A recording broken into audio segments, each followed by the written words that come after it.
नमस्कार बच्चों। आज हम करेंगे पंचम पाठ कंट के नयव कंटकम। इस पाठ का सार हमने आपको कल करवाया था कि किस प्रकार एक चंचल नाम का शिकारी पक्षी और हिरण का शिकार करके अपनी जीविका चलाता है और किस प्रकार वो बूढ़े व्याघ्र के जाल में फंस जाता है और अंत में लोमड़ी उसको कैसे उसके शिकार से बाहर निकालती है। तो कल तो हमने आपको कहानी का सार करवाया था। आज हम आपको उसका हिंदी अनुवाद करवाएंगे संस्कृत का। आसीत कश्चित् चंचलो नाम व्याध है। चंचल नाम का एक शिकारी था। पक्षी मृगदीना ग्रहणेन स स्वीया जीविका निर्वाहयति समय वह पक्षी और हिरण का शिकार करके अपनी जीविका चलाता था। जीविका चलाना होता है कि अपना गुजारा करता था। एकदा स वने जाले विस्तृत गृहम आगतवान। एक दिन वह जंगल में जाल फैलाकर घर आ गया। अन्यस्मिन् दिवसे प्रातःकाले यदा चंचल वन गतवान तदा स दृष्ट्वा यत् तेन विस्तारिते जाले दुर्भाग्यत एक व्याघ्र वृद्ध आसीत। तो प्रातःकाल जब चंचल वन गया तो वह क्या देखता है कि एक दुर्भाग्य से एक बूढ़ा व्याघ्र उसमें फंस गया है। सो अचिंत्यत, तो वह चिंता करने लगा। व्याघ्र माँ खाद्यष्यति, व्याघ्र तो मुझे खा जाएगा। अतएव पलायन करिणम, तो उसने भागने का निर्णय किया। तो व्याघ्र नवेद्यत, तो व्याघ्र जैसे ही वो भागने लगा तो व्याघ्र ने निवेदन किया, भो मानव, हे मानव, कल्याण भवतु ते, तुम्हारा कल्याण हो। यदि त्वं मां मोचयसि ताहि अहम अथवा न हानिष्यामि। यदि तुम मुझे मैं बहुत दुखी हूँ, अगर तुम मुझे मुक्त कर दो तो मैं तुम्हें कोई भी हानि नहीं पहुँचाऊँगा।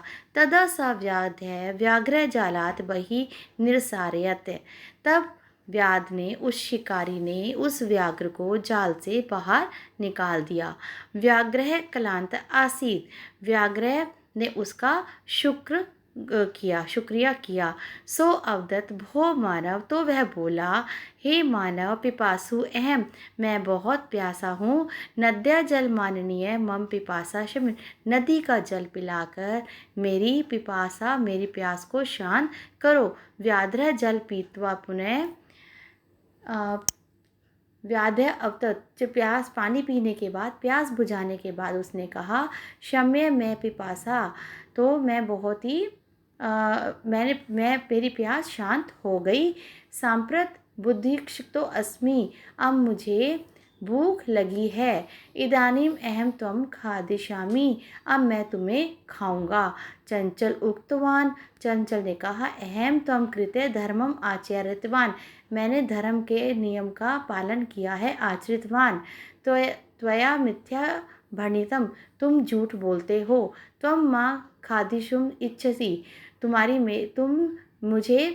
मेरे को खाने की इच्छा थी। व्याघ्र अवदत, व्याघ्र ने कहा, अरे मूर्ख, शुद्धात्य किमपि अकार्यम न भवति, बिना स्वार्थ के तो कोई भी कार्य नहीं किया जाता। सर्वे स्वार्थे समीहते, सभी अपना स्वार्थ देखते हैं। चंचल नदी जलम अपृच्छत, चंचल ने नदी के जल से पूछा।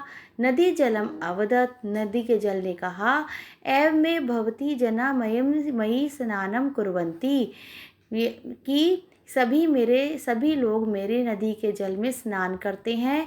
वस्त्राणि प्रक्षालयन्ति, कपड़े धोते हैं। तथा च मलमूत्रादिकम विसृजत निर्वर्तते, और मल मूत्रादि करके मेरे जल को गंदा करते हैं। वस्तुतः सर्वे स्वार्थ समिते, अर्थात इसी में ही सबका स्वार्थ है, सब अपना स्वार्थ ही देखते हैं। चंचल वृक्षम उपागम्य अपृच्छत, अब चंचल ने वृक्ष से पूछा।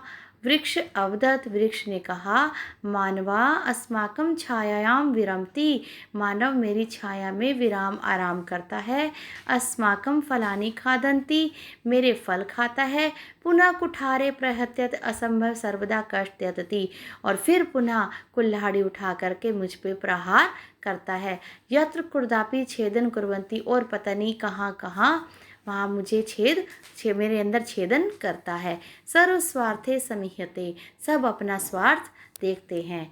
समीपे एका लोमशिका बंदरी गुलमाना पृष्ठे नीलिना ऐता वार्ता श्रृणती स्म।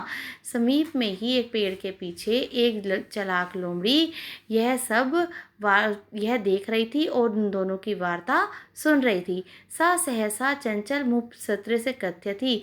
अचानक ही वह चंचल से बोली, का वार्ता, क्या हुआ? माम अपि विज्ञापय, मुझे भी बताओ।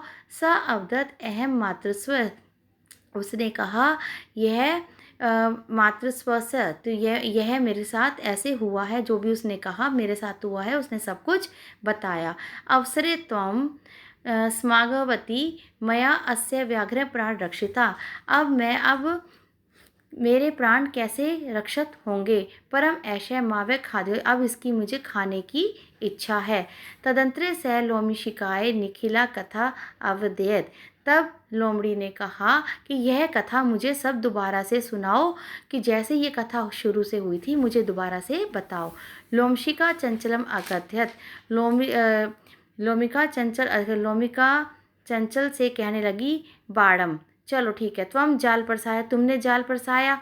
पुनः सा व्याघ्रम अवदत, तो उसने व्याघ्र से कहा, केन प्रकार त्वम एतिस्म जाले बधे, तुम इस जाल में दोबारा बंध जाओ। इति एवं प्रत्यक्ष दृष्टमिछि अपति व्याघ्र तत् वृतांत प्रदुष्यति तस्मिन् जाले प्राविशत, और उस जाल में वह वृद्ध दोबारा से घुस गया। लोमशिका पुनः अकथयत, लोमिका ने पुण्य कहा कि अब तुम पुनः बार बार इसके ऊपर कूदो। स तथैव समाचार्य, तब उसने वैसा ही किया। अनार्थ कूदंत से, और वह कूद कूद कर इतना थक के टूट गया कि जालय वृथ से व्याघ्र निसहायो भूतवा तत्, और वह धरती पर गिर गया। लोमशिक व्याघ्र अवदत, तो वह उस भूतवा तत्र, और कहने लगा कि मेरे प्राण बख्श दो, मुझे बचा दो। लोमिशिका व्याघ्रम अवदत, लोमड़ी ने व्याघ्र से कहा, सत्यत्वा, सच कहते हो तुम, सब अपना स्वार्थ ही देखते हो। जैसा तुमने किया था वैसा ही हमने किया, सब अपना स्वार्थ देखते हैं। इस पाठ का सार आप अपनी उत्तर पुस्तिका में लिखेंगे, मैं आपको इसका PDF भी भेज दूंगी। अब इसके शब्दार्थ हम करते हैं। व्याध है, शिकारी या बहेलिया। स्वीयायम, स्वयं की। दुर्भाग्यात, दुर्भाग्य से। वृद्ध, बंधा हुआ। पलायनम, पलायन करना। नैवेद्यत, निवेदन किया। निजमा, अवेद्यत, निवेदन किया। मोचियसी, मुक्त करोगे, छुड़ाओगे। निरसार्यत, निहि आसार्यत, निकाला। कलांतय, थका हुआ। आज आप इसकी एक्सरसाइज नहीं करेंगे, केवल आज आप पाठ का सार करेंगे, और अपने शब्दों में जो सार लिखना है वो कहानी अलग है, और इस पाठ का जो सार है पैराग्राफ के अकॉर्डिंग वो आप करेंगे, और इसके शब्दार्थ भी करेंगे। आज के लिए बस इतना ही। धन्यवाद।